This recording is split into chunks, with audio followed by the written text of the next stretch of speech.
Good morning students. Next మన topic వచ్చి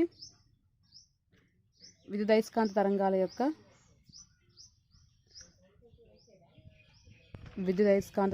యొక్క తిర్యక్ స్వభావం అన్నమాట. సో విద్యుదయస్కాంత తరంగాలు అనేవి మనం ఎక్స్ అక్షం దిశలో ప్రయాణిస్తున్నప్పుడు అప్పుడు విద్యుత్ సైస యొక్క కంపన పరిమితి అనేది మనకి XY తలంలో మాత్రమే ఉందనుకుందాం. అంటే ఈ విద్యుదయస్కాంత తరంగం అనేది మనం ఎక్స్ అక్షం దిశలో ఇలా వెళ్తుంది అనుకున్నప్పుడు దీని యొక్క కంపన పరిమితి అనేది మనకి ఓన్లీ XY తలంలో మాత్రమే ఉందనుకుందాం. సో ఇలా XY తలంలో ఉందనుకున్నప్పుడు దాని ప్రమేయాన్ని మనం E(x(y)గా తీసుకుంటాం అనమాట. సో ఈ ప్రమేయం మనం E(x(y) తీసుకున్న తర్వాత దీని యొక్క ఈక్వేషన్ ఏ విధంగా ఉంటుందంటే ∂2E/∂x2 μ(ε0)2E/∂t2 అనమాట. సో ఈ విధంగా ఉంటుంది. సో దీంట్లో మనకి మనందరూ తెలిసిందే డెల్ డాట్ E అంటే మనకి 0 అని తెలిసిందే. సో డెల్ డాట్ E = 0 అయినప్పుడు సో దీన్ని మనం తీసుకున్నాం అనుకో ఏ విధంగా వస్తుంది, దీన్ని ∂EX/∂x plus ∂EY/∂y plus ∂EZ/∂z 0. అయితే మనం ఏమంటున్నాం, ఈ విద్యుదయస్కాంత తరంగం అనేది ఓన్లీ XY తలంలో మాత్రమే ఉంటుందని చెప్తున్నాం. కానీ సో అప్పుడు ఏమవుతుందంటే ∂EY/∂y = 0, అలాగే ∂EZ/∂z 0 విధంగా తీసుకుంటాం అనమాట. అంటే మనం ∂EX/∂x 0 ఇది మనం విద్యుత్ పరంగా. అలాగే అయస్కాంత పరంగా అంటే ∂BX/∂x 0 అనమాట. సో మ్యాక్స్వెల్ తరంగ సమీకరణంలో మనకి ∇ X E - ∂B/∂t అనేది తెలిసిందే కదా. సో దాని నుంచే తీసుకుంటున్నాం, ∂B/∂t నుంచే తీసుకుంటున్నాం అనమాట.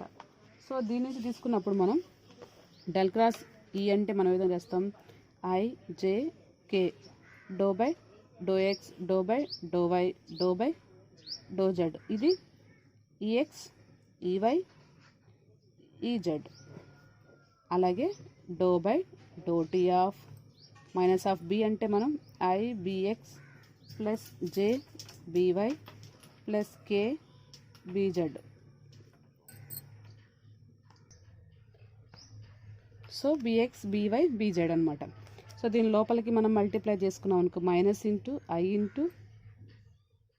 Into minus ∂BX/∂t minus J into ∂BY/∂t minus K into ∂BZ/∂t. So మనం దీన్ని కూడా ఇలా విడగొట్టుకున్నాం అనుకో, దీన్ని విడగొట్టుకుంటే ఏ విధంగా వస్తుంది, I ఇంటూ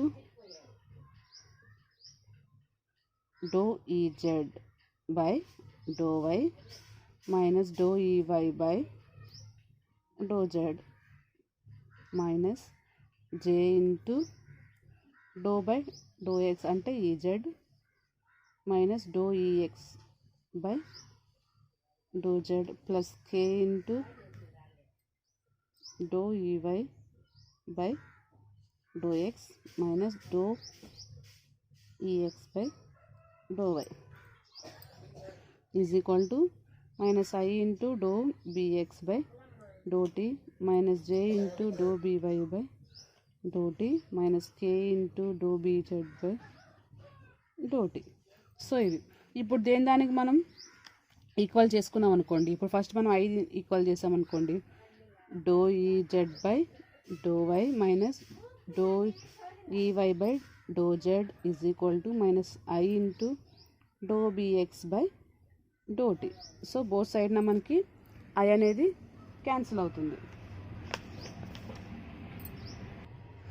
అయితే ఇప్పుడు మనకి విద్యుదయస్కాంత తరంగాలు అనేవి ఓన్లీ మనకి XYల మీద మాత్రమే ఆధారపడుతుంది కాబట్టి మిగతా మొత్తం మనం 0గా తీసుకుంటే మైనస్ ∂BX/∂t = 0. BX అనేది మనకి స్థిరం అన్నమాట. అలాగే minus do E x by do tea is equal to 0. అలాగే E x is equal to స్థిరం. సో ఈ విధంగా ఉండదు అనమాట విద్యుదయస్కాంతాల యొక్క తిర్యక్ స్వభావం.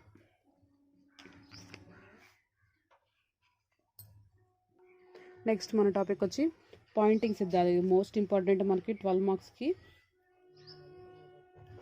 మార్క్స్కి మోస్ట్ ఇంపార్టెంట్. ఫస్ట్ అసలు పాయింటింగ్ సదిశ అంటే ఏంటి? పాయింటింగ్ సదిశ అంటే ఏం చెప్తామంటే విద్యుదయస్కాంత తరంగం అనేది ప్రసారమయ్యేటప్పుడు తరంగ ప్రసార దిశకు లంబంగా ఉంచిన ఏకాంతర వైశాల్యం గుండా ఏకాంతర కాలంలో ప్రవహించే శక్తిని మనం పాయింటింగ్ సదిశగా చెప్తాం. ఏమంటున్నాం?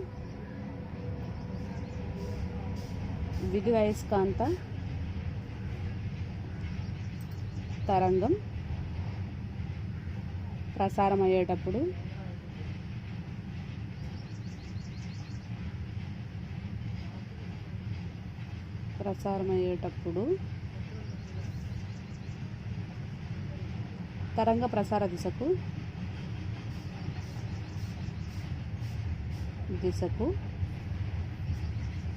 లంబంగా ఉంచిన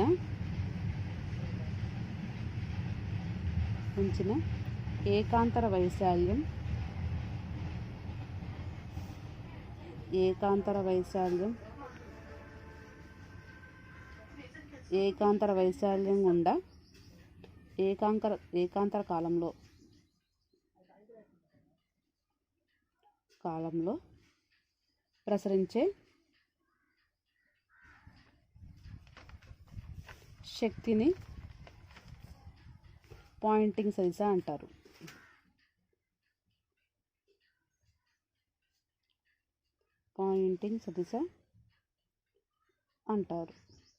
సో దీన్ని మనం పీతో చూపిస్తాం. దీనిని పిఆర్ఎస్ అనమాట. మీకు నోట్బుక్లో మీకు ఆమె ఆర్ అంటే క్యాపిటల్ ఆర్ రాసింది ఇదనమాట. పిఆర్ఎస్ అని సూచిస్తాం. సో దీన్ని ఎలా చూపిస్తామంటే SR P is equal to E cross H అనమాట. S is equal to E cross H మనం రుజువు చేయాలి. కొన్నిసార్లు పి కూడా చూపిస్తాం. మనం పి అన్న చెప్పచ్చు లేదా ఎస్ అన్న చెప్పచ్చు అనమాట. S is equal to E cross H అని కూడా చూపిస్తాం. ఓకే, అయితే దీనికోసం మనం ఏం చేస్తామంటే ఒక దీర్ఘచతురస్రాకారపు ఘనాన్ని తీసుకుంటాం అనమాట. XYZ తలంలో ఒక దీర్ఘచతురస్రాకారపు ఘనాన్ని తీసుకుంటాం ఈ విధంగా.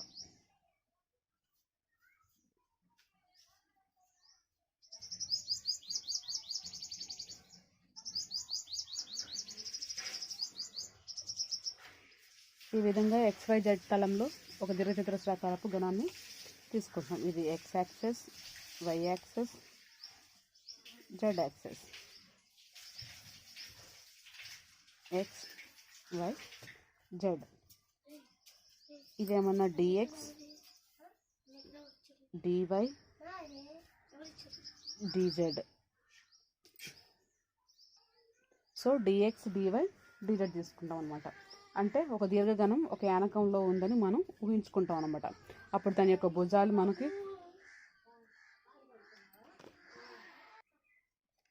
సో ఇలా మనం భుజాలు తీసుకుంటున్నాం. ఏంటి? dx, dy, dz అనేవి మనం భుజాలు కొట్టాం.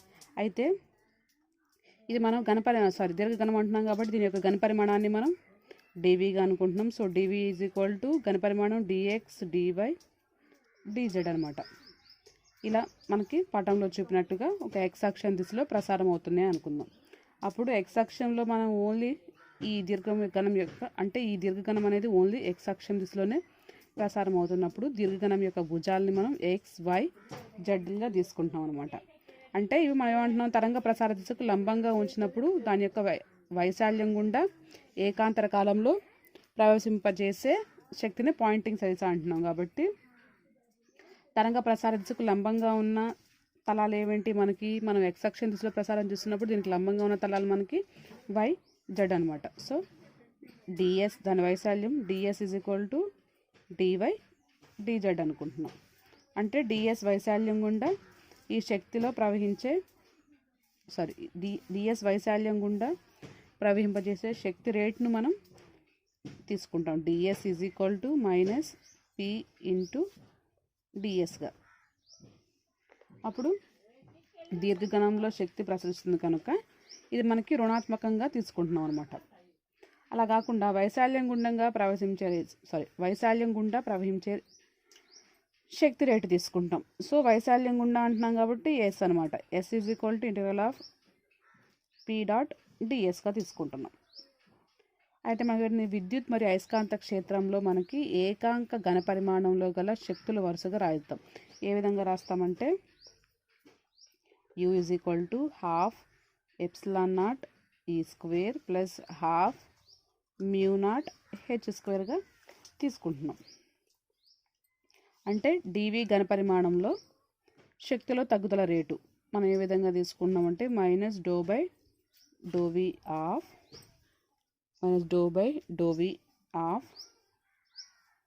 Integral of V into half epsilon naught E square plus half mu naught H square into డివిగా తీసుకుంటున్నాం. Okay,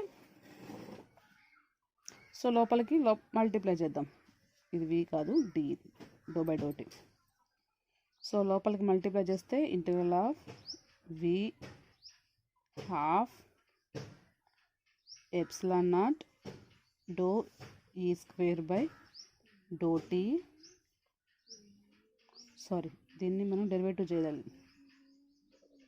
D by DT of E square plus half into mu naught doe by do tea of h square into DV.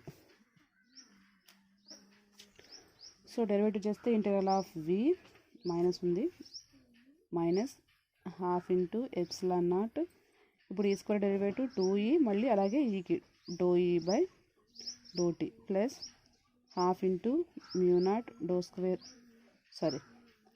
2h doe H by do t into డివి.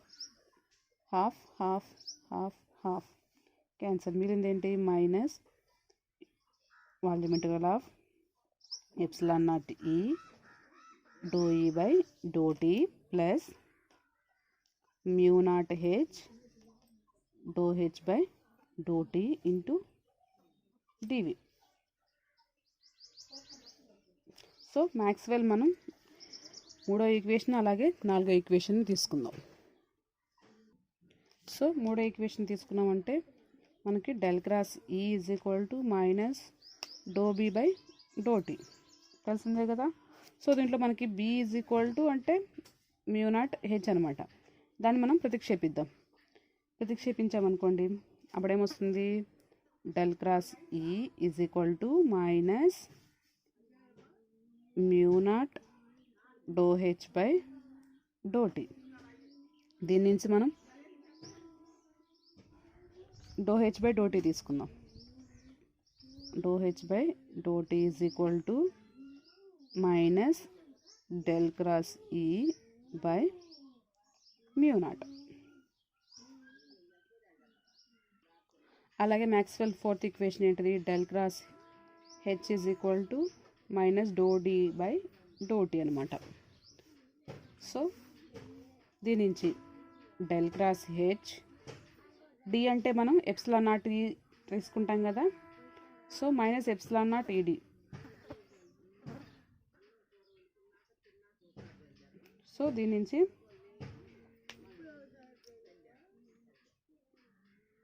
అప్పుడు ఏమొస్తుంది, D అంటే మనం D is equal to epsilon naught E అనుకుంటున్నాం కాబట్టి minus of doe by do tea of epsilon naught E. So del cross H is equal to minus epsilon naught do ఈ by do T. దీని నుంచి మళ్ళీ మనం doe ఈ by do T తీసుకుందాం. Doe ఈ by do tea is equal to minus del cross H by epsilon naught అనమాట. So ఈ ఈక్వేషన్స్ని మనం 3 అనుకుందాం,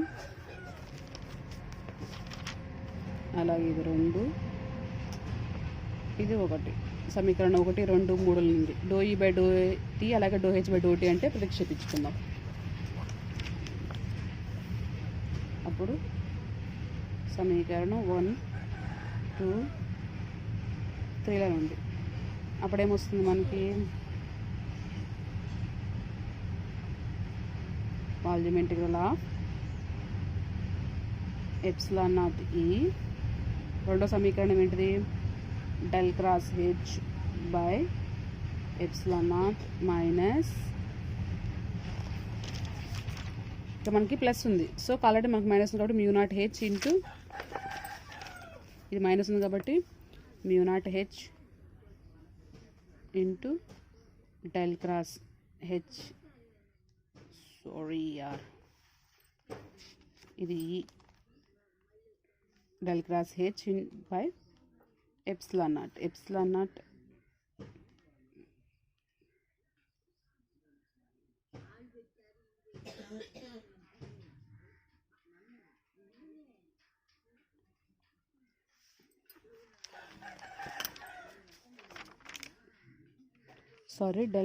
do H by do tea అంటే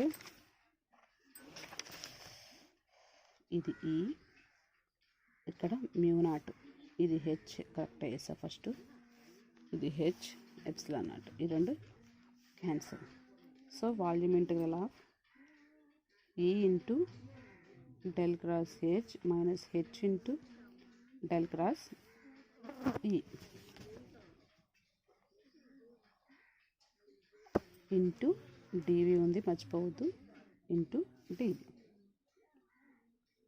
ఓకే, సో దీని ముందు కూడా మైనస్ ఉంది, minus integral of volume integral of ఇదంటే డెల్ ఇంటూ ఈ క్రాస్ హెచ్ అనమాట ఇంటూ డివి. ఇది సమీకరణం 4 అనుకున్నాం.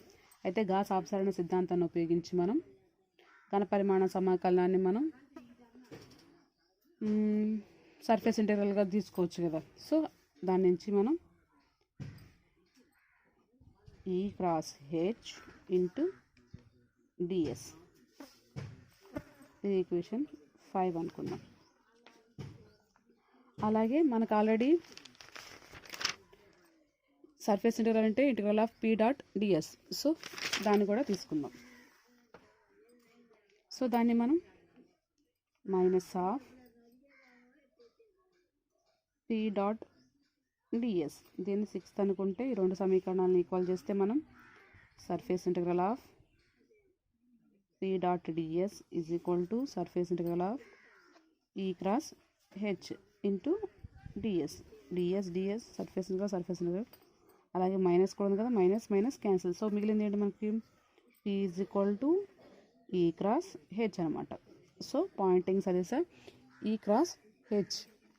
సో ఈ విధంగా మనకి పాయింటింగ్ సిద్ధాంతం అనమాట. ఇది కూడా మనకి మోస్ట్ ఇంపార్టెంట్. ఏదైనా డౌట్ ఉంటే నాకు వాట్సాప్లో మెసేజ్ చేయండి, డౌట్ని నేను క్లియర్ చేస్తాను అనమాట. దీంతో మనకి 3rd యూనిట్ కంప్లీట్ అయిపోయింది.